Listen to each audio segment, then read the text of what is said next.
Notimundo a la carta. Información oportuna al instante mientras realiza sus actividades al mediodía.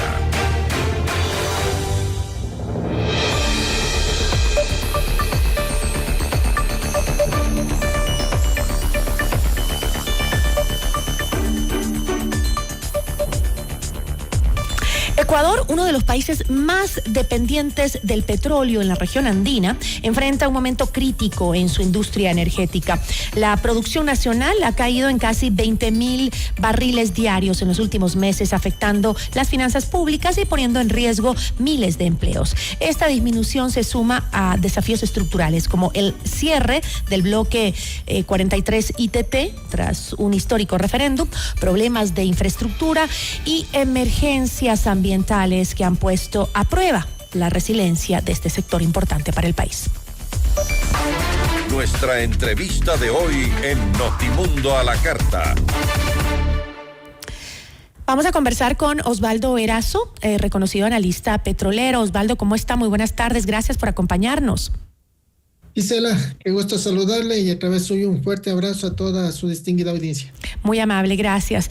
A ver, revisando los datos oficiales, la producción nacional de petróleo al 15 de mayo de 2025 se situó en 466.975 barriles diarios, lo que representa una disminución de aproximadamente 19.475 barriles diarios en comparación con el mismo periodo de 2024.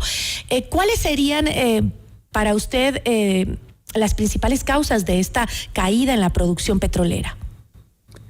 Sí, en realidad estamos viviendo, ¿no es cierto?, el ocaso de una época petrolera que empezó hace 53 años. Sí, estamos llenos de campos maduros que tienen una declinación natural de la producción petrolera. O sea, esto no debería ser una novedad porque ya los campos son maduros o se están ya secando, si queremos decirlo. Ahora, hay otros factores que también contribuyen a la situación, como el cierre progresivo del bloque ITT, en cumplimiento de este mandato popular de la consulta de 2023 que ha comenzado pues a implementarse paso a paso, ¿no? Esta decisión también tiene un impacto en la producción nacional. ¿Cómo se está gestionando esta transición? ¿Usted cree que está haciéndoselo de forma adecuada? Bueno, hay muchas causas, ¿no es cierto?, que tengamos una disminución de la producción petrolera. Una disminución petrolera que, por ejemplo, estamos nosotros, si comparamos el primer trimestre, ¿no es cierto?, para hacerle más fácil la comparación.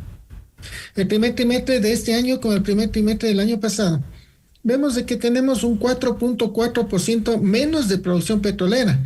Y eso significa que por eso estamos exportando 6.6% menos de exportaciones. O sea, si eso le vemos en números, en dólares, son como 570 millones de dólares menos si se mantiene ese 6.6% menos de producción a lo largo del año. Eso ha hecho también de que tengamos problemas en la producción de combustibles, el 12.2% menos de producción de combustibles en el país, y eso hizo que tengamos que importar prácticamente el 20% más de combustibles. Si ese 20% se mantiene a lo largo del año, eso significa que el Estado tendría que hacer un egreso adicional de 1.300 millones de dólares. ¿Cuáles son las causas? Claro, hay una falta de inversión. Hay una falta de inversión en los campos petroleros, pero también hay una falta de inversión en lo que se refiere a la exploración. O sea, si nosotros queremos invitar a la inversión extranjera, queremos que vengan los inversores acá, tenemos que certificar primero nuevas reservas petroleras. O sea, si tenemos más reservas va a ser más atractivo. También no hay inversión en lo que se refiere al mantenimiento de la infraestructura. Tenemos problemas en la infraestructura, hablando petroleramente. Todo lo que se refiere en los campos petroleros, todo lo que es almacenamiento, el almacenamiento es mínimo en los campos petroleros. Todo lo que se refiere a transporte. No olvidemos lo que tenemos, los problemas con la regresión. Pero eso justamente le quería, planteemos punto por punto, porque uno, también el que se ha dejado de sacar petróleo del ITT, por ejemplo, que eso fue la consulta que se hizo, una consulta histórica y que pues la ciudadanía dijo que no más, pero eso también afecta a la producción de petróleo. ¿Qué pasa con esos eventos como los de la erosión regresiva del río Coca y la sequía también del río Napo, que también afectan, o sea, el tema natural, digamos, también afecta la infraestructura petrolera, incluyendo también al oleoducto de crudos pesados, entiendo, el OCP. Todas estas medidas, ¿usted considera que han sido, o sea, las medidas que se han utilizado para mitigar estos riesgos que acabo de mencionar, son suficientes? ¿Garantizan, por ejemplo, una continuidad de las operaciones? Las operaciones siguen, ¿no es cierto?, con sus altibajos, pero seguimos dependiendo de las fuerzas de la naturaleza. O sea, si hay un fuerte aguacero en la zona del oriente, tenemos problemas con la tubería del oleoducto, del OCP, o de la tubería del SOTE, del sistema de oleoducto transecuatoriano. Y no solo esos dos, sino también todo lo que se refiere a la tubería de los poliductos, donde viene el combustible desde Shushufindi hacia Quito. Entonces dependemos muchísimo de la situación de la naturaleza. Es decir, no se ha hecho nada por evitar esos riesgos naturales que afectan también al sistema, ¿no? Pero, por ejemplo, el gobierno también anticipa inversiones de aproximadamente 42.000 millones de dólares en el sector petrolero hasta el 2029. ¿Hay áreas específicas que ya se sepa que se van a beneficiar de esta inversión o cómo va a contribuir para revertir justamente lo que estamos hablando, que ha permitido la baja en la producción? Bueno, las inversiones son en campos nuevos donde van a estar en el sector de Orellana principalmente. Y es bueno de que traigan inversión, ¿no es cierto? Pero también hay que tener en cuenta de que esto, cuando hablamos nosotros del sector petrolero, el sector petrolero no es solo la extracción del petróleo, sino toda la cadena de valor. O sea, se tiene que hacer una planificación de toda la cadena de valor. Todo lo que se refiere a incrementar las reservas, todo lo que se refiere a revisar, mejorar las reservas petroleras, todo lo que se refiere a la extracción, todo lo que es el transporte, almacenamiento, refinación de combustibles. O sea, nosotros seguimos siendo altamente dependientes de los combustibles internacionales, ¿no es cierto? Prácticamente 64% de las gasolinas que consumimos en el país es importada. El 73% del diésel que consumimos es importado. Y el 87% del gas que consumimos en nuestras cocinas es importada. Entonces, claro, nosotros ya tenemos que ir viendo una verdadera planificación donde exista un equipo técnico al que se le dé el debido tiempo para que pueda operar.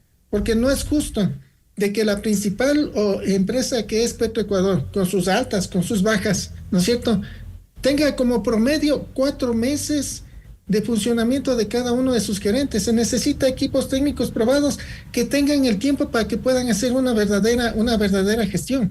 Claro, lo del ITT es un problema, sí, pero no olvidemos de que el ITT es petróleo pesado, ¿no es cierto? Y que prácticamente el 90% de lo que se extrae en el ITT es agua contaminada. O sea, solo un 10%, o sea, de 100 barriles que se extraen en el ITT, 10 es petróleo. O sea, pero también hay una afectación. También hay algo, también afecta, por ejemplo, el precio del petróleo, que ha caído por debajo de lo que ha presupuestado el gobierno justamente para este año, ¿no? Y eso afecta pues las finanzas públicas. El manejo que se le ha dado a esta situación, o sea, las estrategias que se han evaluado para mitigar justamente ese impacto económico, ¿son las adecuadas, las correctas? ¿Considera usted? Estamos viviendo una turbulencia petrolera. Es difícil estimar un valor aproximado del petróleo, ¿no es cierto? No olvidemos que en marzo, por ejemplo, con Donald Trump ya como presidente de los Estados Unidos, ofreció sancionar a Irán, ofreció sancionar con aranceles indirectos a Rusia, ofreció sancionar, no solo ofreció, sino que sancionó a quienes operaban con las licencias en Venezuela. Quitó las licencias a Repsol, a Chevron, ¿no es cierto? Después en abril viene lo de los aranceles, la guerra comercial. Después ya hubo un acercamiento entre China y Estados Unidos y como que se recuperó un poco el precio del petróleo. Pero el problema principal de los precios bajos del petróleo no es solo este problema de la guerra comercial, sino es la sobreoferta y la demanda débil que existe en el mercado mundial. O sea, tenemos Arabia, justo coincide cuando inicia la guerra comercial, anuncia que va a incrementar la producción petrolera en 411,000 barriles diarios desde el 1 de mayo, cuando se esperaba solo 138,000. Entonces dice, vamos a producir 411,000 barriles diarios adicionales. Y después anuncia que desde el 1 de junio van a incrementar otros 411,000 barriles diarios. Se estima de que habrá hasta finales o a mediados del tercer trimestre, que habrá un exceso de producción, un exceso de oferta de 1 millón de barriles diarios. Si hay un exceso de oferta, baja el precio. Y aparte de eso hay una demanda débil, obviamente que los precios tienen a la baja. Ahora también, ¿qué pasa ya con el consumidor, digamos, los consumidores de combustible a nivel nacional? Porque también hay el problema de que se reportó un aumento del 34% en la importación de derivados, en cambio, mientras que los subsidios a las gasolinas extra y Ecopaís podrían reducirse o estarían por reducirse a cero. ¿Qué efectos podría tener esta dinámica del mercado interno en los consumidores? El hecho es que somos nosotros dependientes en la mayoría del procesados, combustibles internacionales. Obviamente eso afecta directamente a nosotros como país, ¿cierto? En este rato los precios internacionales del petróleo que tienen a la baja, que es la materia prima para los combustibles, obviamente hace que los precios internacionales de los combustibles bajen. Eso hizo de que este mes, en el último ajuste, ¿no es cierto?, que los precios de los combustibles bajaron a 2.46.6, o sea, es el precio más bajo desde que se aplicó este sistema de bandas y que es el mismo precio con el que se terminó, o mejor dicho, previo al ajuste de bandas. Con 2.46 estamos con 5 centavos de subsidio en la gasolina extra, o sea, es un escenario para que el gobierno pueda tomar una decisión. ¿Por qué? Porque si estamos viendo nosotros que estamos con problemas de producción, que estamos refinando menos, que estamos importando más, entonces, claro, se necesita tomar una decisión. Y una de esas decisiones son revisar lo de los subsidios a los combustibles, ¿no es cierto? Porque tenemos nosotros mucha dependencia con esa situación.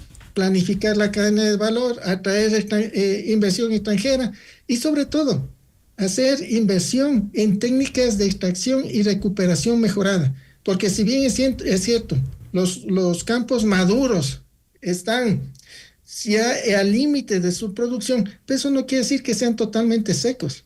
Y que si se aplican unas técnicas de recuperación mejorada, se puede extraer de los campos maduros que ya están operando. Osvaldo, yo le agradezco muchísimo por habernos acompañado. Muchísimas gracias. Muchas gracias por la invitación. Nos acompañó Osvaldo Erazo, analista petrolero.